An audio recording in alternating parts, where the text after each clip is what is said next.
తెలుసో లేదో స్వచ్ఛత పక్కవాడికి మీరు సాంగ్ కూడా చేశారు, మేడం గారి దగ్గర నుంచి చేస్తారు. ఆ సాంగ్ నేను డౌన్లోడ్ చేసి మా పిల్లలకి నేర్పించాను. సో అలా ప్రతి ఒక్కటి మేడం గారు చెప్పినవన్నీ మేము అప్లై చేస్తూ ప్రతి కార్యక్రమంలో మేడం గారు చెప్పినవన్నీ ఫాలో అవుతాం.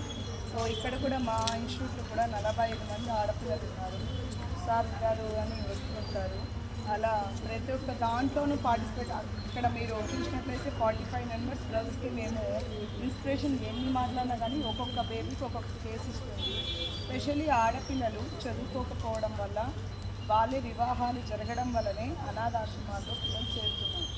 కాబట్టి ఆడపిల్లలు బాగా చదువుకుంటే అసలు ఈ అనాథాశ్రమాలు అనేది ఉండవు.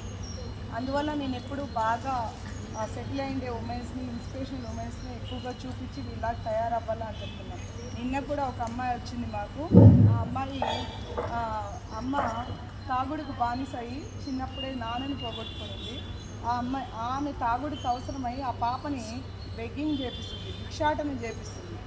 అలా భిక్షాటన చేస్తూ ఉంటే ఒక కారులో 3 వ్యక్తులు ఆ పాపను ఎత్తుకొని మదనపల్లి సమీప ప్రాంతాల్లోకి వచ్చినప్పుడు ఆ పాపకి దిగిన వెంటనే వాళ్ళ అమ్మ నెంబర్ బాగా తెలుసు. ఫోన్ చేస్తే వాళ్ళ తాతగారికి చెప్తే అక్కడి నుంచి ఇక్కడికి వచ్చింది పాప.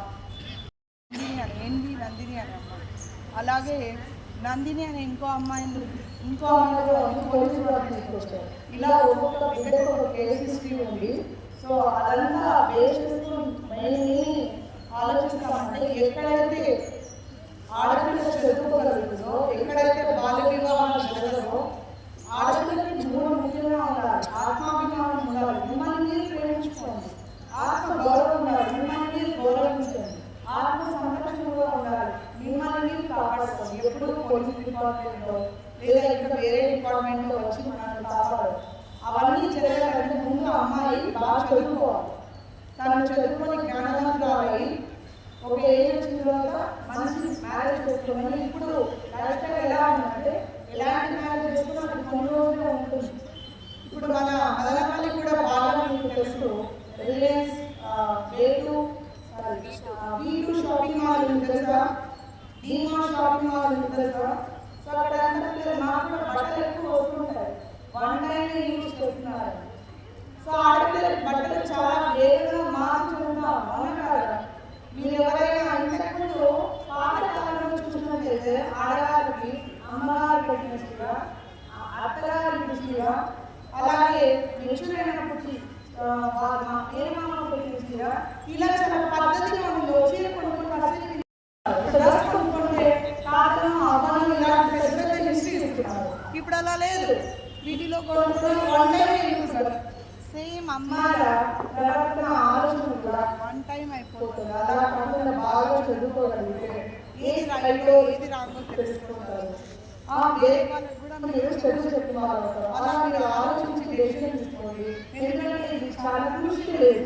ఇప్పుడు మీరు తీసుకునే డెసిషన్ మీరు ఫ్యామిలీస్ చూస్తూ ఉంటారు. పేదరికం కానీ ఇంకా ఏమైనా ఉంటే వాళ్ళ బాల్య వివాహాలకి అమ్మ ఏడుస్తున్నారు, నాన్న ఏడుస్తున్నారు, వాళ్ళు చదువుకో ఉంటారు. వాళ్ళన్నిటికి మీరు లోపలిపోయి బిన్నా మ్యారేజ్ చేస్తున్నారు. అల్టిమేట్గా ఎవరు ఇబ్బంది పడేది మీరే కదా. కాబట్టి మీరు ఈ టైంలో మీ పేరెంట్స్ కూడా గైడ్ చేయాలి. పక్కన ఎవరైనా ఆడపిల్లలు చదువుకోకుండా ఉంటే వాళ్ళకి మేనేజ్మెంట్ తెలియజేయాలి. టీచర్స్ కూడా వస్తారు. ఇప్పుడు ఆడపిల్లలు సపోర్ట్ చేయాలి. చాలా వరకు ఆడపిల్లలు పట్టదంటారు. అలా మీరే హెల్ప్ చేసుకోవాలి. మీ చుట్టుపక్కల ప్రాంతాలు ఎవరైనా బాల్య వివాహాలు జరుగుతుంటే ఆపాలి. ఎవరైనా మంచి కౌన్సిలింగ్ జరగాలి. లోన్ అవ్వకూడదు, చిన్న చిన్న ఇష్యూస్కి లోన్ అవ్వకూడదు. ఒకసారి మోహన్ కళ్యాణ్ గారు పెట్టిన ఇది కూడా చూస్తాం, ఇంటర్వ్యూ కూడా చూసి మా పిల్లలు చాలా కార్యక్రమాలు చెప్పారు. ఒక చదువు మాత్రమే కాదు, ఆడపిల్లలు కావాలి, కళలు కావాలి. అంటే ఒక పాటలో నాట్యము, డాన్స్, ఇంకేదైనా నేర్చుకోగలిగితే ఎప్పుడైతే అమ్మాయి కోపం వస్తుందో లేదా ఏదైనా ఇబ్బందులు వచ్చినప్పుడు అవన్నీ కూడా కళల రూపంలో బయటికి తొలగించారు. కళల రూపంలో మీరు ఎప్పుడైతే మీ స్ట్రెస్ అంతా బయటికి ఒమిట్ చేయగలుగుతారో, ఒక పాట మీకు ఎప్పుడు కోపం వచ్చింది బాగా పాటలు పాడాలి, డ్రాయింగ్ వేసేయాలి, నాట్యం ద్వారా మీ స్ట్రెస్ అంతా పోగొట్టుకోవాలి. కానీ క్షణికావేశానికి లోనకూడదు. అది మేడం గారు ఇంటర్వ్యూలో ఒక పేపర్లో వచ్చింది, అది చూసి ప్రతిక్షణం చదివి ప్రతి ప్రోగ్రాంలో చెప్తాం.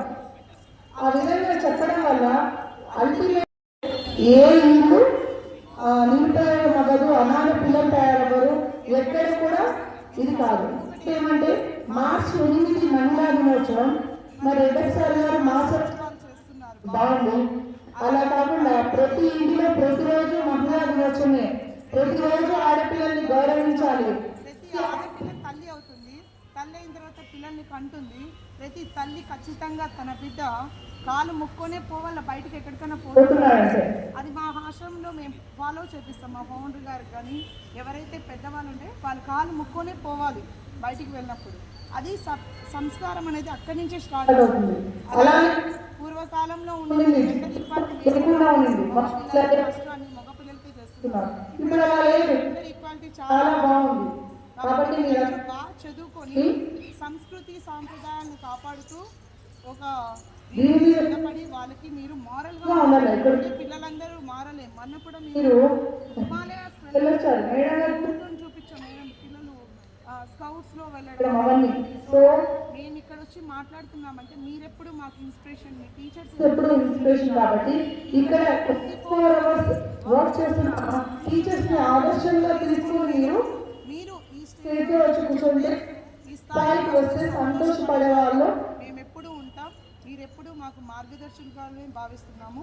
ఈ అన్ని కాలేజీ కూర్చుని వెంటనే మనందరినీ చూడడానికి వెంటనే వచ్చాం. థ్యాంక్ యూ సో మచ్ మీ అందరికి కూడా.